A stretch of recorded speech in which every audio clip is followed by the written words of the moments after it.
Olá, pessoal, sejam muito bem-vindos a mais um BR Talks. Eu sou a Natália Toledo. Oi, gente, e eu sou o Rafael Lopes, e juntos temos a missão de entrevistar alguns dos líderes mais inspiradores do nosso país.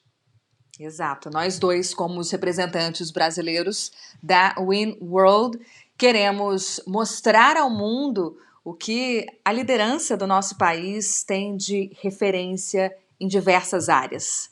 Isso mesmo, Nath. E na entrevista de hoje, uma diretora que foi além do discurso. Ela transformou a felicidade corporativa num programa concreto, com metas, etapas e principalmente resultados. Dani Plesnik, diretora de Talento e Cultura da Deloitte Brasil. Muito obrigada por estar conosco.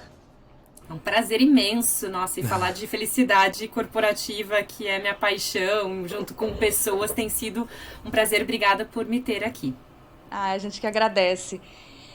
Dani, felicidade corporativa. Vamos colocar os pingos nos is, porque a princípio todo mundo sabe o que é felicidade, quer ser feliz, mas se tratando de um ambiente de trabalho e pensar em fazer um programa sobre isso de fato, aí é muito complexo. Acho que tem caminhos enormes para seguir por aí. Então, é algo que todo mundo quer, mas a gente sabe que nem sempre é assim. Vamos começar definindo o que é felicidade no ambiente de trabalho? Vamos, com certeza. Eu vim de uma geração, estou há 17 anos na empresa que eu estou. Né? E antes disso eu já tinha trabalhado, eu sou advogada e contadora em alguns escritórios de advocacia. É muito difícil tu colocar felicidade mais o nome de uma empresa e isso ser natural. Eu acho que a gente tem passado por uma transformação no ambiente corporativo que é super bem-vinda, mais do que necessário. Até posso citar alguns autores que eu acho que vieram ajudando a quebrar um pouco disso, que é o Simon Sinek, a Brené Brown. Eles ajudaram a dar uma luz um pouquinho, né, no que as pessoas querem. E nessa pegada, e junto, claro, o Covid, né, uma pandemia super complexa que o mundo inteiro está vivendo juntos e todo mundo aprendendo, a gente tira algumas lições aprendidas disso. E disso é muito complexo a gente ainda continuar separando pessoa física e ambiente de trabalho. Afinal, eu não passo por um portal, a Dani aqui, mãe de 2, né, casada, com os meus sonhos, eu não passo por um portal, eu entrar no ambiente corporativo e agora eu sou a Dani executiva, que tenho, né, filhos, mas eu não posso falar muito deles, enfim. Então agora acho que mais do que necessário a gente quebrar esses portais. E tá aqui a Dani, que daqui a pouco vem meu filho, né, atrapalha um pouco e faz parte da nossa vida, essa é a nossa vida. O ponto que eu queria trazer um pouquinho o mundo corporativo sempre foi feito de pessoas. E se as pessoas querem ser felizes, porque eu acho que esse é o objetivo de todo mundo, por que a gente não pode falar sobre isso no ambiente corporativo? Então, o rompimento desse portal, trazer essa pauta para o ambiente corporativo, para mim, esse olhar humanizado, esse olhar nas pessoas faz todo sentido. Eu só quero trazer duas coisas assim que a gente teve um estudo de Harvard, que eu acho super importante trazer um pouco de ciência, porque quando as pessoas falam de felicidade, às vezes tem um certo preconceito. É abraçar a árvore, é ser, né, alegre o tempo todo. Não, tem ciência por trás. Felicidade também é uma ciência. E a estudiosa Annie McKee trouxe em alguns artigos de Harvard que ser feliz no trabalho é muito importante. Eu não vou nem falar sobre, né, a gente tem realmente... O trabalho é pessoal. E é necessário a gente falar sobre isso. Então, pessoas felizes trabalham melhor. E tem 3 pontos que ela trouxe que eu achei super importante, que a gente tem atuado bastante na Deloitte, as pessoas, para trabalhar de uma maneira mais feliz, precisam ter visão de futuro, que tenha significado. Segundo, um senso de propósito, e se a gente escuta a geração Y, Z e Millennials, a gente enxerga muito isso, né, propósito através da empresa, e cultivar ótimos relacionamentos. Como é que então como é que foi esse início de transformar esse assunto felicidade corporativa num programa de fato dentro da Deloitte? É difícil achar um início, né, depois que a gente coloca em andamento, mas onde começou? Eu acho que tem alguns pontos que para mim foram muito marcantes. Um deles foi... Quando veio a pandemia, a gente teve que fazer diferente. Ninguém tinha passado por uma pandemia, ninguém tinha passado por um movimento global tão forte. E a área de talent cada vez mais com esse olhar de realmente cuidar das pessoas. Menos processos, né? Menos regras, e mais um olhar humanizado para as nossas pessoas, o que é importante para elas. Lendo sobre isso, eu vi muito parecido com o que tu falaste, né, Rafa? Teve um foco muito grande e que não terminam, tá, gente? Mas teve um momento que teve um holofote muito grande na parte de diversidade, que segue. A gente está muito longe de chegar lá. Depois, a gente está vivendo agora uma fase muito intensa de sustentabilidade, né? Então, o ESG entrando na pauta de todo mundo e, de novo, tá? Não é que um ciclo começa e outro encerra, mas são ciclos de holofote, de pauta, de hiperfoco. E o meu entendimento, estudando um pouco sobre isso, é que felicidade vai ser o próximo. Então a gente quis antecipar um pouco esse terceiro grande movimento, essa terceira grande onda, porque vem aí de propósito no trabalho, né? Então as pessoas, a gente vai ter que quebrar um pouco que a legislação de trabalhista, né? Como advogada a gente estuda desde os anos 40, é um formato muito parecido, 8 horas, bate ponto. E aí como é que a gente faz com que as pessoas ressignifiquem sua presença no trabalho? Lendo sobre isso, eu me deparei com um estudo da Amy Edmondson, que fala sobre ambientes emocionalmente seguros, que é o que faz as equipes terem sucesso. Na Deloitte a gente não faz nada sozinho, acho que na verdade nenhum ambiente corporativo a gente faz alguma coisa sozinho, mas na Deloitte, por ser uma consultoria, a gente trabalha sempre em equipe. E aí, por trabalhar sempre em equipe, eu muito curiosa, né, assumi a área de talent há 2 anos, migrei de uma área tributária, eu fiquei curiosa para saber o que a gente pode fazer com que os nossos times tenham ainda mais sucesso. Aí veio ambiente emocionalmente seguro. Ambiente emocionalmente seguro passa também um pouco sobre confiança, sobre respeito, sobre conexão e relacionamento. E aí, como é que eu posso acelerar um processo numa empresa de mais de 6 mil profissionais, geografias super múltiplas e amplas, para que as pessoas se conectem um pouco mais, para criar essa confiança, para ter esse ambiente de voz. E aí eu, né, estudando que felicidade corporativa poderia sim nos ajudar muito nesse processo. Maravilhoso. Você falou de propósito e de ser o próximo grande foco, talvez, ou talvez uma das grandes prioridades das empresas. Já está tendo uma revolução, né, de mudança de carreira, de mudança de mindset. Às vezes, não só largar o seu emprego no sentido da sua profissão que você se formou, mas o seu ambiente de trabalho, a forma de você lidar com o seu trabalho. E tudo passa por propósito, tudo passa pela busca da felicidade.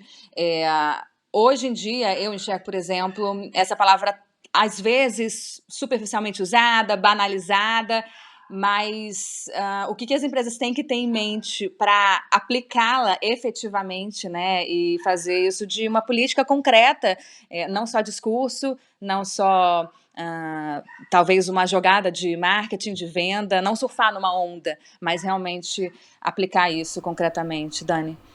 Então, tem uma coisa que eu acho super importante, que a gente às vezes não se dá conta, né? Tem se falado um pouquinho mais de crenças limitantes, né? Que a gente às vezes é ou.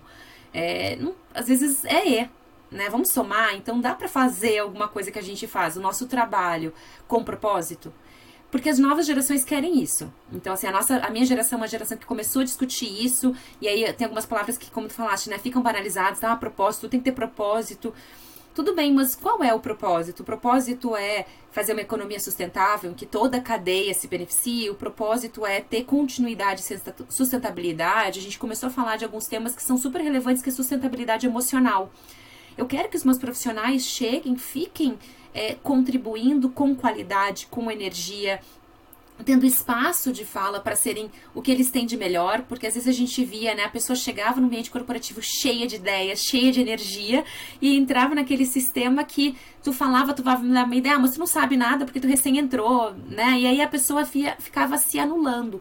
E eu acho que quando a gente começa, por isso esses momentos de maturação, quando a gente fala de sustentabilidade, quando a gente fala de inclusão, quando a gente fala de voz, é realmente conhecer, conseguir enxergar o que aquele ser humano que está às vezes recém chegando de uma geração nova, e traz realmente uma maneira nova e diferente de fazer as coisas. Eu acho que felicidade corporativa pra gente trouxe muito isso.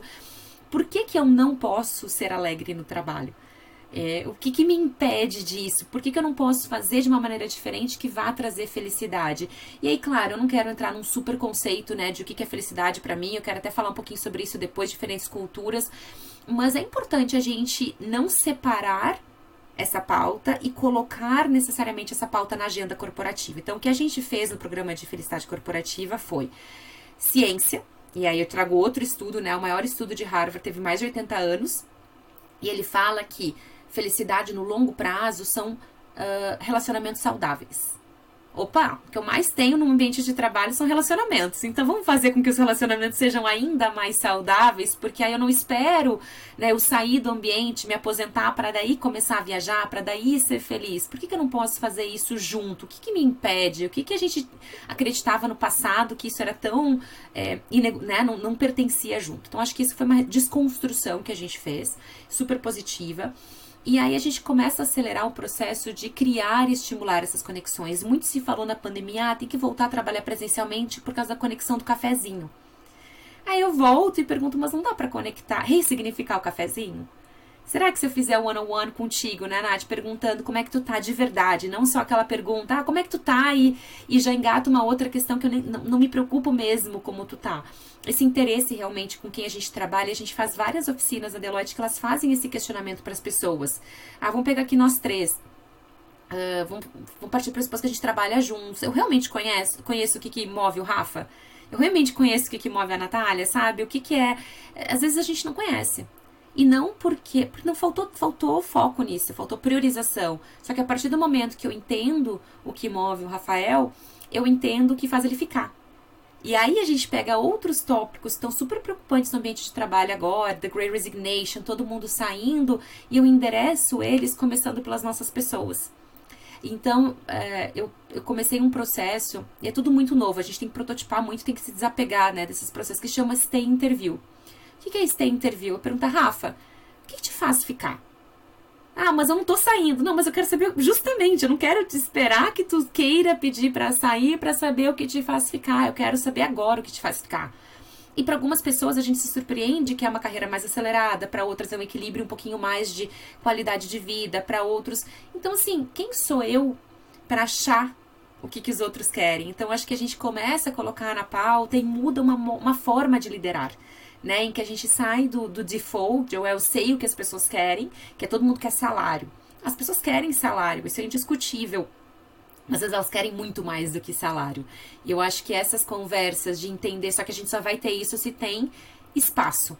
Espaço de fala, a gente cria, mas as pessoas não falam. As pessoas não falam porque não houve esse espaço de confiança, essa conexão. Então, quem sabe a gente começa a botar na agenda one-on-one de verdade, ou cria algumas dinâmicas. Eu tenho uma que tem sido super efetiva, que é muito, eu li muito e prototipei e pra mim não deu certo, que ele é check-in, check-out.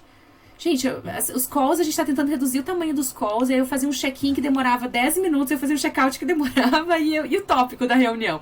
Mas, por outro lado, a gente, né, e junto com o Vini, que é o nosso fornecedor, que fala muito de felicidade, nosso grande parceiro de felicidade corporativa, ele deu uma dica que foi super produtiva, assim, de 1 a 10, coloca aí no chat, como é que vocês estão? Aí numa reunião maior, que tem 20 pessoas, o pessoal começa a colocar 7, 8. Aí uma vez eu coloquei 5. E o pessoal, oi? A líder tá colocando 5? O que tá acontecendo? A líder pode botar 5? Porque a líder não é, né, indestruível, sabe de tudo, lida com tudo, tá sempre bem. Eu falei, eu não tô bem. Eu não tô bem porque eu tô exausta, eu não tô bem porque meu filho não tá bem, eu não tô bem por N razões que não tem nada a ver com vocês, mas que é comigo. E isso vai autorizando as pessoas a se sentir confortáveis. Então, hoje no check-in que eu fiz hoje com a equipe, saiu um 10 de uma gestora com um caso super específico dela quis compartilhar. Eu quero compartilhar meu 10. E uma gestora que tava com 5. E aí, o que acontece quando alguém tá com 5? Todo mundo se mobiliza para saber o que ela tá passando, como é que ela tá, se a gente pode ajudar, se a gente pode reduzir a carga de trabalho. Porque, gente, quem tá com 5 não trabalha bem. Pode ser por uma questão pessoal, pode ser, mas não trabalha bem. Então, em vez de a gente fazer algo super robusto, basta fazer algumas técnicas simples que a gente enxerga melhor as pessoas. Sensacional. E pegando desse seu exemplo agora, Dani, é aquela importância que o líder tem, principalmente quando alguns assuntos, como você falar de felicidade, você falar de ambiente seguramente psicológico, ou você até se mostrar vulnerável no ambiente de trabalho, ainda existe muito tabu. Então, quando a gente tem esses agentes de transformação, esses líderes que chegam e falam, olha, galera, ontem estava no dia 10, hoje estou no dia 5, e você mostra que você tem espaço, você está criando um ambiente seguro para a sua equipe, quando não estiver bem, poder falar que não está bem e receber o suporte que precisa, e com isso, bem, depois a equipe vê até resultados na própria produção, né? Porque se a gente respeita os nossos momentos de uma maneira saudável, a gente consegue, quando está precisando recuperar energia, ter esse momento de recuperação, e quando está cheio de energia, ter um momento de alta produtividade.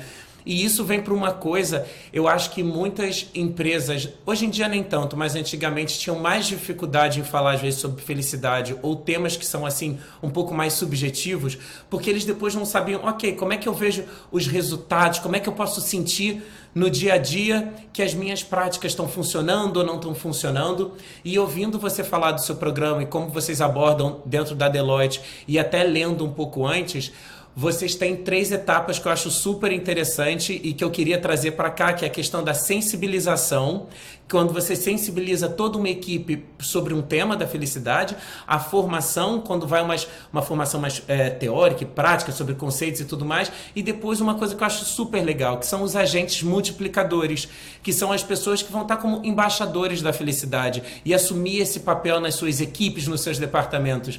E eu acho que isso dá um resultado, né? Isso é uma maneira de ver e de carregar o tema, não só naquele momento que está sendo trabalhado, mas depois no dia a dia da empresa e das equipes. E se você quiser falar um pouquinho mais, né? Não, eu tenho um prazer, assim, olha, tu tá convidado aqui pra... Tá sabendo super do programa. Muito Mas bom. tem um ponto super importante, sim. O que acontece que a gente via? Isso aqui é cultura, tá, Rafa? A gente tá mudando uma cultura. É uma cultura, tu não muda de uma hora para outra e tu não muda com um workshop com 20 pessoas de 2 horas. Eu acho que isso as empresas tentaram muito, né? Eu vou contratar aqui um workshop para falar de comunicação humanizada por 2 horas, 20 pessoas. Tá, e aí eu faço o quê se, né, as outras pessoas nunca escutaram falar sobre isso? Então, a gente bolou essa tríade, na verdade bolamos não, tem estudos já que falam disso, né, da tríplice, mas a gente tem aplicado, tem dado muito certo. Então, primeiro foi...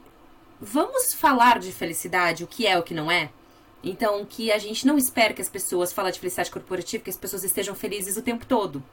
Até porque isso é irreal, isso é tóxico. Se eu espero que tu esteja sorrindo, feliz, tu não é humano. As pessoas não estão felizes, alegres, na verdade, né? Depois a gente estuda um pouco mais, fala muito de... A felicidade não é o oposto de tristeza, a alegria é. Então a gente fala muito de alegria e tristeza. E é possível estar alegre e triste ao mesmo tempo. Então coisas que as pessoas... Nossa, como assim?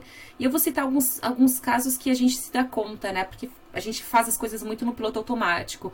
A gente teve muitos profissionais que perderam pessoas, né? Perderam pais, Sim. perderam parentes na Covid. Muitas pessoas ao nosso redor perderam pessoas. Eu perdi também.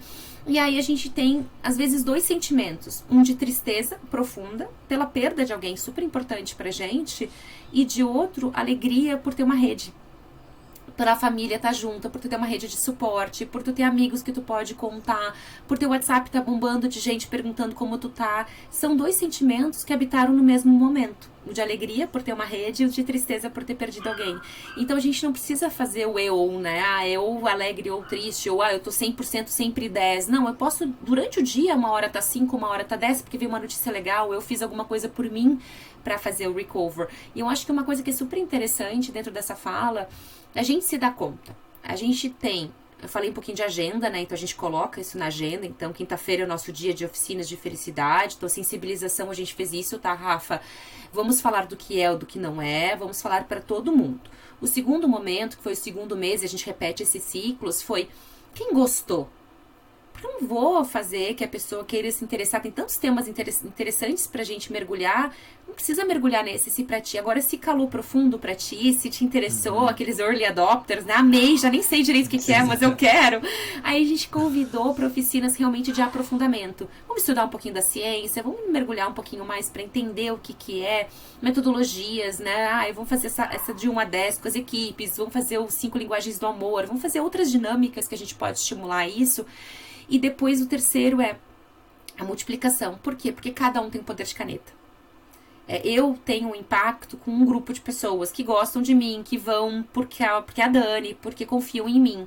Só que quando a gente fala de pessoas, a gente fala das tribos, né, de impacto. Então tem tribos que tem uma pessoa que recém entrou, mas ela tem essa coisa de multiplicação. Então eu quero empoderar que ela multiplique nos que entraram junto com ela.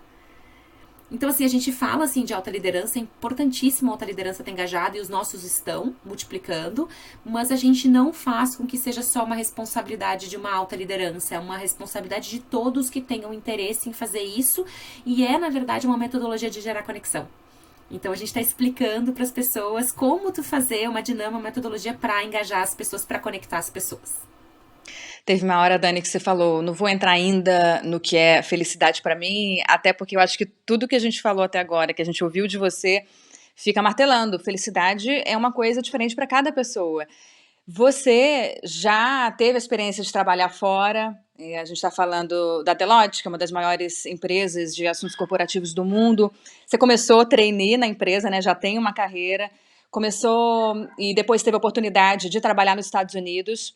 Agora, implantando esse trabalho sensacional no Brasil, te pergunto, você já deu para sentir essa diferença assim que chegou ou demorou? Enfim, fala sobre isso. Felicidade aqui é a mesma coisa que felicidade lá, por exemplo? Como é que você vê isso? Então, eu acho que tem coisas culturais que são super importantes atentar, mas somos todos seres humanos. E aí, como esse estudo da ciência fala, tem coisas que nos unem de uma maneira muito clara. Um deles, que é esse estudo de Harvard, conexões positivas. Então, quando eu fui nos Estados Unidos trabalhar, eu tenho essa necessidade de ter a minha tribo. Então, claramente, eu fui buscar pessoas de referência. Aí tinha grupos de brasileiros que viraram os amigos de final de semana, que entendem mais facilmente, né, a nossa cultura de não ter hora para as coisas. Ah, aparece aqui, e aí não tem hora para acabar. O americano tem uma metodologia, e generalizando, né, gente? Mas na cultura é um pouco mais organizado. Tem hora, começa às 6 e termina às 8. Eu digo, nossa, eu nunca vi happy hour ter hora para acabar. No Brasil é totalmente diferente. A gente fica até a hora até a hora que acabar. Então, isso até, a gente tem diferenças culturais de abertura, mas eu acho que a busca das pessoas, ela é muito similar. Então, eu via, por exemplo, mães nos Estados Unidos criando de maneiras diferentes, como lá, contratar alguém para dar um suporte em casa não é algo comum, e as famílias geralmente estão longe dos seus pais, né? Porque o pessoal, quando vai para a faculdade, geralmente vai para um estado totalmente distante. Tu não tem a tua tribo familiar tão próxima como a gente acaba tendo no Brasil. Eu perdi a minha mãe é de Porto Alegre, meu pai também, mas aí a gente, tudo bem, eles não têm, mas o que eles têm? As mães se reúnem pra que dia vai ser o playdate na casa de quem, porque quando der alguma coisa, tu tem a rede das babysitters, tu tem a rede do pessoal que se suporta. Isso é conexão. Isso é rede, isso é relacionamento positivo. Aí tu tem o pessoal, eles têm muito nos Estados Unidos, fala muito dos Estados Unidos porque é a cultura que eu conheci um pouco mais, tá? Desde da época do colégio, depois super forte na faculdade, eles têm os clubes. Clube de corrida, clube de leitura, clube de teatro, clube... O que é isso? É conexão. Então, naquele grupo enorme de pessoas que tu tem... então, o pessoal fala, americano é mais frio. É mais frio, assim, talvez não seja tão extrovertidos e tão abertos, mas eles também têm essa questão dos grupos, das conexões, dos relacionamentos muito fortes. Então, o que eu quero dizer com isso, né, Natália? Aparentemente, pode ter uma super diferença, mas no fundo, no fundinho, somos todos humanos. Eu acho que a gente busca a mesma coisa, que é ter conexões, quer ter pessoas, quer ter rede de segurança, quer querer ter voz, quer querer ter seu espaço. E eu acho que isso nos conecta, a gente tem mais semelhanças do que diferenças. Eu acho que é isso que eu aprendi aí nessas vivências internacionais. E falando sobre essa questão das tribos e das conexões, e agora até da diferença de cultura, Brasil e Estados Unidos, se a gente pensar Brasil e o Brasil pelo tamanho que é, e a gente trazendo uma outra palavra extremamente importante, a diversidade que a gente encontra dentro do Brasil, para a gente falar de uma empresa como a Deloitte, com mais de 6 mil funcionários, se eu não me engano, aqui no Brasil, com essa diversidade tão grande, quando você fala de felicidade para esses 6 mil funcionários, como é que você aborda? Também vai nessa base dos grupos, das tribos? Existe... como é que você lida com essa complexidade do povo brasileiro? Eu acho complexidade que tem e diversidade. Diversidade total. Eu acho que é riquíssimo. E a gente ganha muito mais com isso, né? Porque a gente tem é tão diverso que a riqueza que a gente tem é muito maior. Eu acho que tem uma coisa que é super importante, que é, primeiro, Rafa, o autoconhecimento. Então, tem algumas partes ali que a gente trabalha que as pessoas precisam entender o que faz, né? O que é um momento de alegria. Eu até tenho uma hashtag no meu Instagram que é praticando felicidade. Por quê? Porque a gente tá sempre no piloto automático e eu fiz um exercício que me marcou muito numa dessas oficinas, que era listar 100 coisas que me fazem feliz. A minha lista provavelmente vai ser muito diferente da tua, que vai ser muito diferente da Nath. Mas a gente estimular as pessoas a criar sua lista, e não só criar, mas a verbalizar. Então, quem me ouviu falar na Deloitte sabe que eu sou apaixonada por quindim. E aí, mais do que brigadeiro. Então, o pessoal fala, não, olha aí, Dani, felicidade pra ti um quindim. Vocês já sabem, porque eu já verbalizei, porque eu já entendi que porque eu já verbalizei pra vocês, e a gente tem essa coisa de pessoalização, porque ao invés, daqui a pouco, quer me dar um mimo num café, tu sabe que eu prefiro um quindim, um brigadeiro. E aí eu me sinto, quando eu recebo um quindim, que não é algo tão, vamos lá, mainstream, né? Não é tão normal, assim, a pessoa vai dizer, gente, ela sabe que eu amo quindim, que legal, sabe? Então é uma coisa tão gostosa isso. Eu fiz uma lista, eu já tô em 123, fica num post-it aqui no meu notebook, cada vez mais, 1/3 da minha lista é comida, tá, gente? É um horror, assim. Mas o que a gente quer dizer quando a gente lista 100? Que vai muito mais do que aquele macro de me formar numa faculdade, ter um filho, me casar. Se tu precisa chegar em 100, tu vai te dar conta que tomar um banho longo, um aromatizador, um café gostoso, um quindim, isso também é felicidade. Aí tu começa a descobrir, tu começa a ficar mais atento.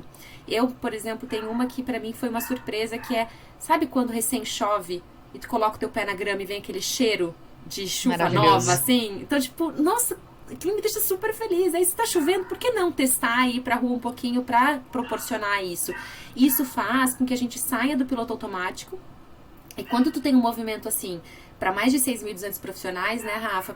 Estimula também as tribos, porque as pessoas vai criar, sei lá, a turma do quindim, a turma da bike, a turma dos exercícios, as turmas, o pessoal começa a se achar, mas isso só acontece se a pessoa tem um momento de autoconhecimento, autossabedoria e depois de verbalização. E o que a gente está fazendo nesse programa é um pouco de estímulo disso também. Isso gera conexão, que gera, né, relações de confiança, as pessoas se sentem mais presentes, observadas e vistas no trabalho.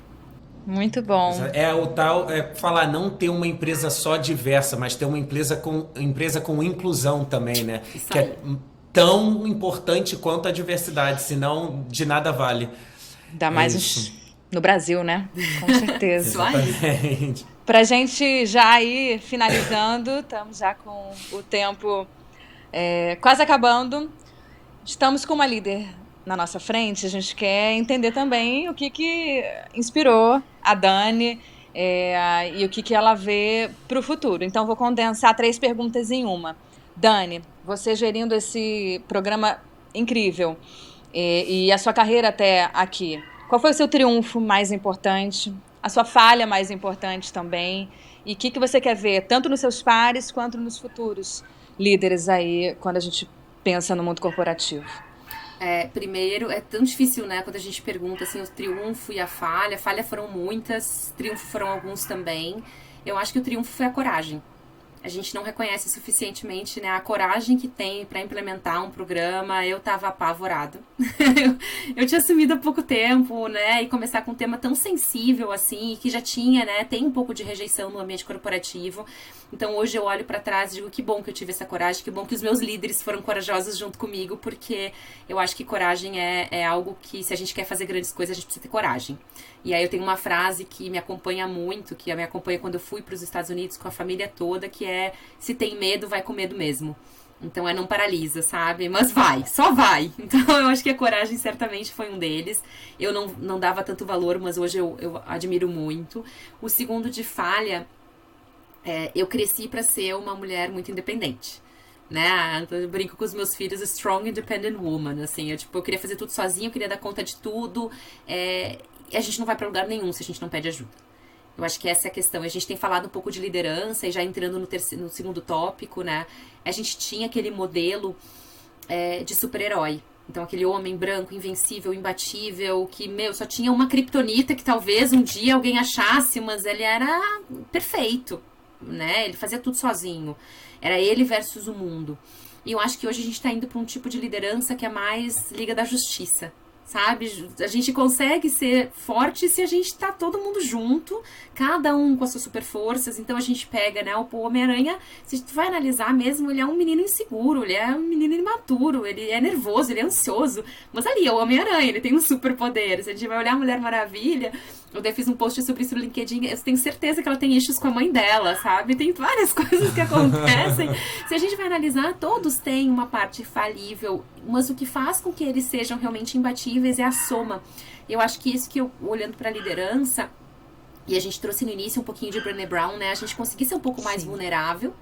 E eu digo que eu colho frutos incríveis. Eu falei pro meu time que uma das metas de 2022 era voltar a fazer exercício físico. Pra mim é super difícil organizar na agenda e priorizar exercício físico.